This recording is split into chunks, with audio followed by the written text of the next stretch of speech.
বিভিন্ন সভায় উপস্থিত না থাকতে পেরে মোবাইলের মাধ্যমে নিজের বার্তা পৌঁছে দিয়েছেন মুখ্যমন্ত্রী। সেই কায়দাতেই এবার মানুষের কাছে পৌঁছতে মুঠিফোনকে হাতিয়ার করলেন সিপিএম নেতা রেজ্জাক মোল্লা। ভাঙড়ে আক্রান্ত হওয়ার পর প্রায় 20 দিন ধরে হাসপাতালে শয্যাশায়ী রেজ্জাক মোল্লা। সেখান থেকেই এদিন মোবাইল মারফত বারুইপুরের জনসভায় নিজের বক্তব্য পৌঁছে দিলেন তিনি বললেন, রাজ্যবাসী সন্ত্রাস মুক্তি চাইছে।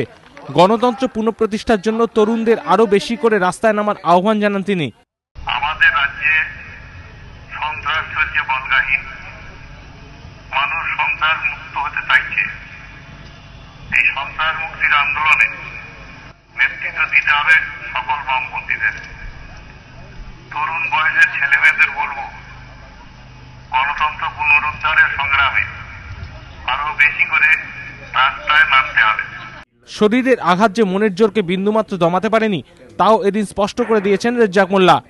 টিএমসি নন্দী বাহিনীর আক্রমণে আহত হয়ে প্রায় 20 দিন হাসপাতালে আছে, আরো কিছুদিন থাকতে হতে পারে।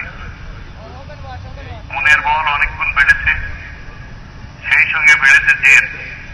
পাশাপাশি এদিন হাসপাতাল থেকেই পঞ্চায়েতের প্রচারও সেরে নেন তিনি। বলেন, এবারের ভোটে গরিব মানুষের পঞ্চায়েত ফিরিয়ে আনতে হবে। বিতনু চট্টোপাধ্যায়, এবিপি আনন্দ, বারুইপুর।